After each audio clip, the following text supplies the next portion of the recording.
Halo, Assalamualaikum warahmatullahi wabarakatuh. Bagaimana kabarnya teman Kencan? Saya harapkan semuanya baik-baik saja ya. Kali ini kita ketemu lagi di podcast kita, Podcast Kencan, Kedokteran Pencegahan bersama FK Unusa.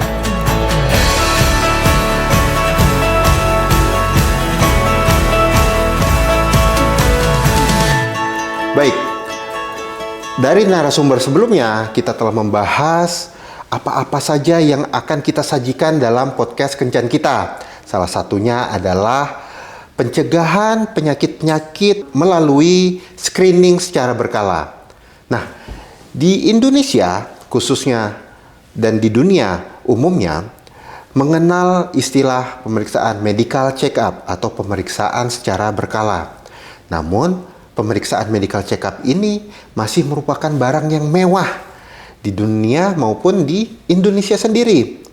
Bahkan ada sebagian orang yang mampu sebenarnya, namun karena ketakutan untuk mengetahui penyakitnya, itu menjadi suatu momok. Orang tersebut tidak melakukan medical check-up. Baik, pada episode kali ini kita akan membahas tuntas mengenai medical check-up. Untuk kali itu saya mendatangkan seorang narasumber yang berpengalaman di bidangnya, yaitu Dr. Paramita Sari. Di studio telah hadir Dr. Paramita Sari, Magister Science. Assalamualaikum Dr. Mita. Waalaikumsalam. Ya, Dr. Mita ini adalah seorang yang berpengalaman di bidang medical check-up, dan Dr. Paramita ini juga adalah dosen di Fakultas Kedokteran Unusa ya dokter ya? Ya, betul dokter. Baik, dokter, hari ini kita akan membahas tuntas tentang medical check-up yang menjadi momok di Indonesia atau di dunia bahkan ya. Baik. Padahal manfaatnya sangat banyak ya. Oke, baik. Dokter Paramita mungkin bisa menjelaskan kenapa sih orang ini wajib atau setidaknya disarankan untuk melakukan pemeriksaan medical check-up tersebut. Oke, ya. Bismillahirrahmanirrahim. Saya akan menjawab pertanyaan dari Dr. Vivin ya.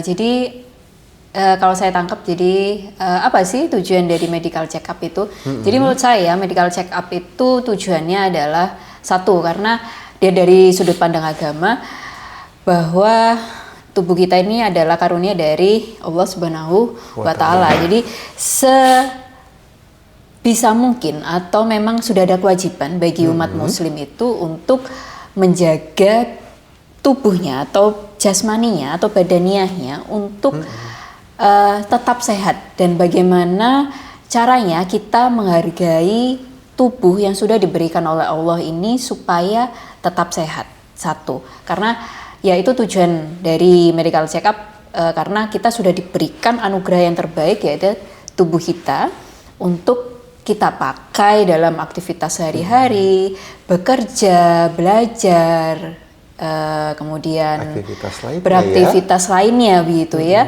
Kemudian yang kedua dok, bahwa tujuan dari medical check-up ini juga merupakan screening ya, screening atau deteksi dini bagi individu-individu yang mempunyai faktor resiko dari penyakit keturunan barangkali, kemudian penyakit-penyakit seperti yang lain ya, karena lifestyle, karena autoimun yang sekarang baru-baru ini sudah hits ya dok ya benar. Gitu.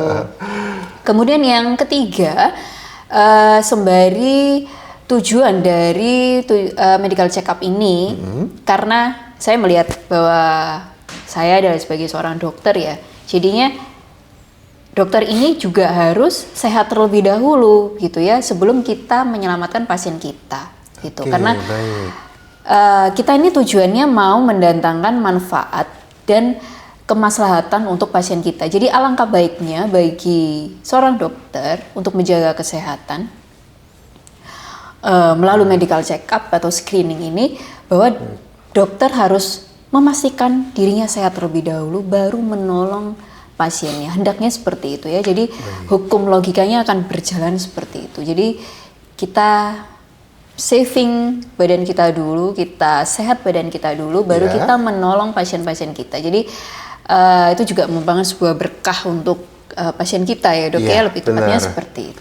Dan meningkatkan kepercayaan pasien ya. Betul, iya. Jadi kita juga menjadi role model juga Betul, gitu benar. dok, bahwa I'm healthy dan kamu juga you are healthy gitu. Jadi kita mengusahakan pasien kita itu sehat, bahwa kita punya role model yang bagus Baik, nih, buat mereka. dokternya Baik. sehat nih gitu. Iya, kita lihat ya hari ini Dokter Mita sangat cerah, sangat sehat sekali. Apa Dokter Mita rajin melakukan medical check up nih? Jangan-jangan. Nah, oke, saya jawab ya dok ya. Iya. Saya rutin melakukan medical check up, paling tidak saya setahun sekali. Tapi setahun sekali pun Baik. saya juga maksudnya nggak langsung awal tahun gitu, ya nggak juga gitu. Kadang ya sesuka saya, mau saya taruh awal tahun, pertengahan tahun atau akhir tahun. Untuk yang tahun ini saya belum, awal tahun ini belum. Mungkin yang jelas 2025 pasti saya general check up sih dok gitu. Itu karena memang menurut saya itu kebutuhan ya dok ya itu. Baik. Karena sudut pandangnya beda-beda sih. Tapi kalau menurut sudut pandang saya itu medical check up adalah kebutuhan untuk saya, karena saya butuh untuk sehat.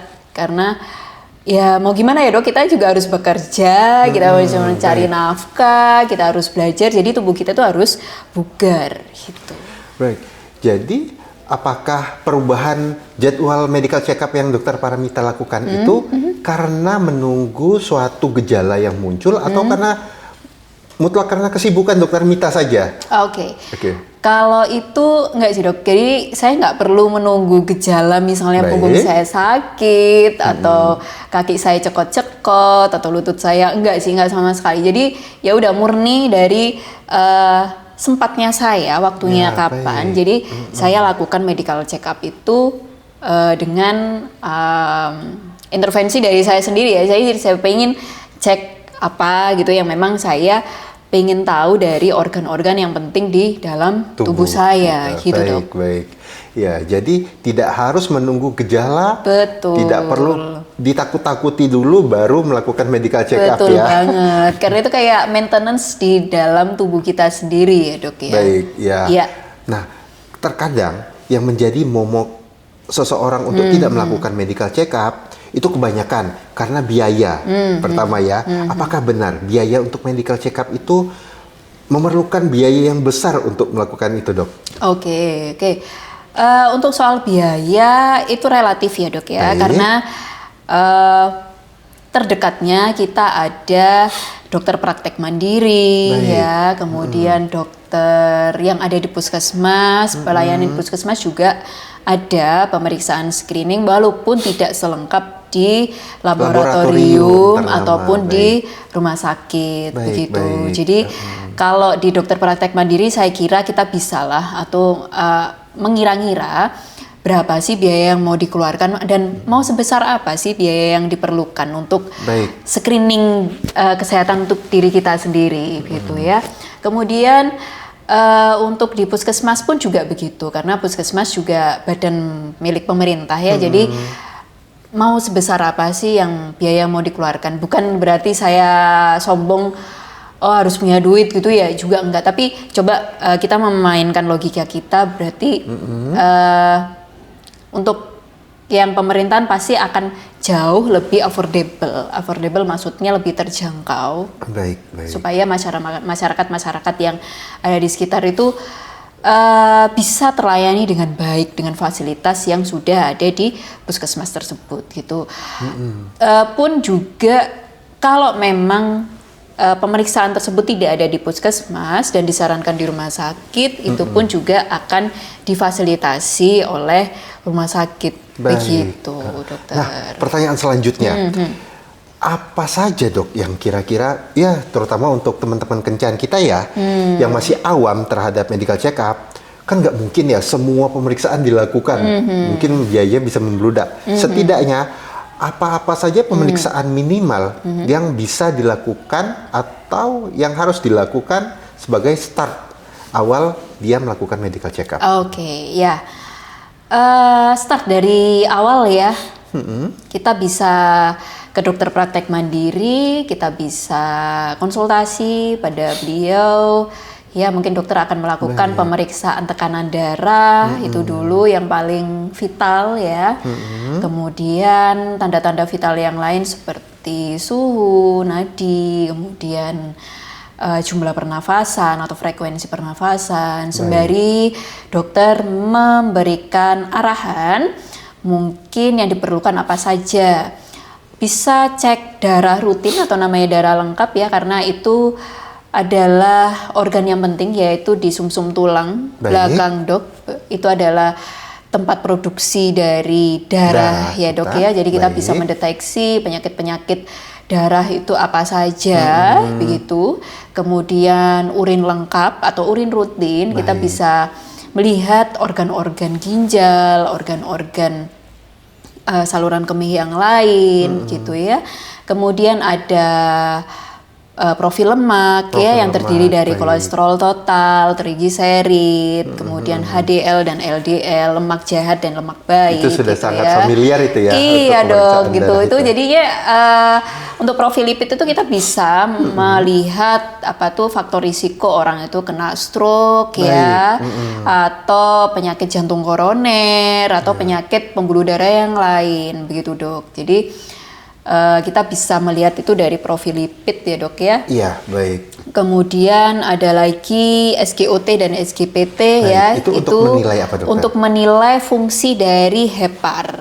Hepar itu hati dokter? Iya, hati. Baik. Jadi kesehatan heparnya bagaimana, fungsi livernya itu bagaimana, kita bisa melihat indikatornya dari SGOT dan SGPT.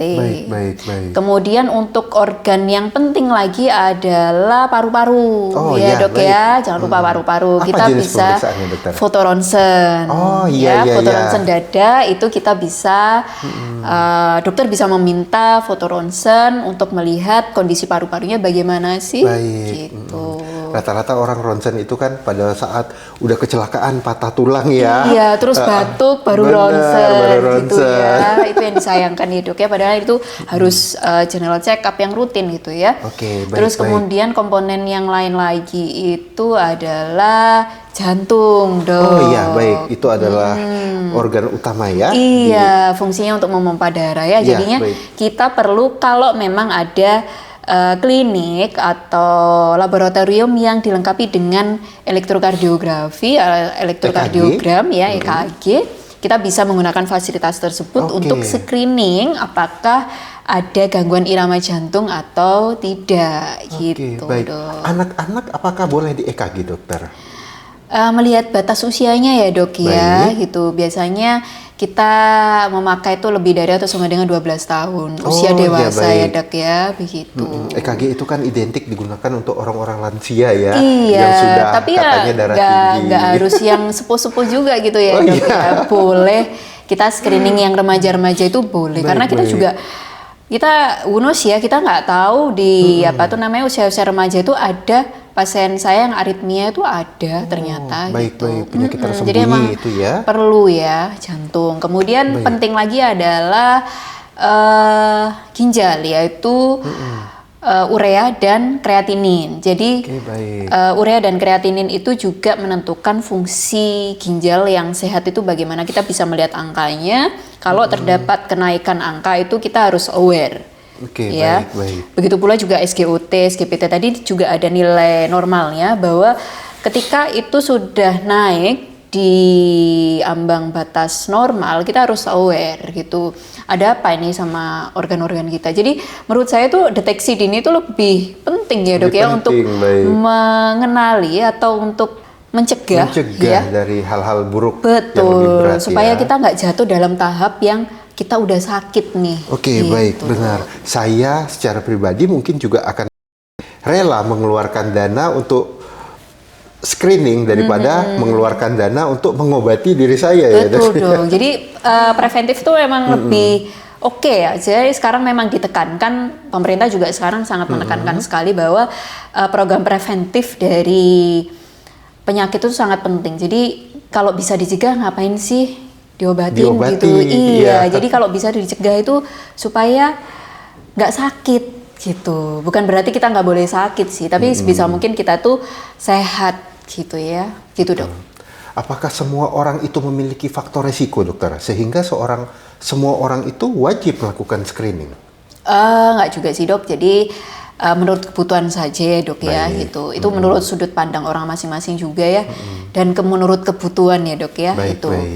Kalau misalnya menurut kebutuhan nih gitu, seperti saya butuh untuk memanage badan saya, karena badan saya ini mohon maaf ya, saya pakai kerja ya dok ya gitu, untuk mencari nafkah juga gitu. Jadi saya harus memastikan bahwa tubuh saya ini harus sehat gitu. Jadi saya lakukan paling enggak minimal medical check up itu 1 tahun sekali gitu. Tapi ada juga pada individu-individu yang mempunyai faktor risiko, seperti karena faktor risikonya tuh mungkin lifestyle-nya memang nggak bagus ya dok ya.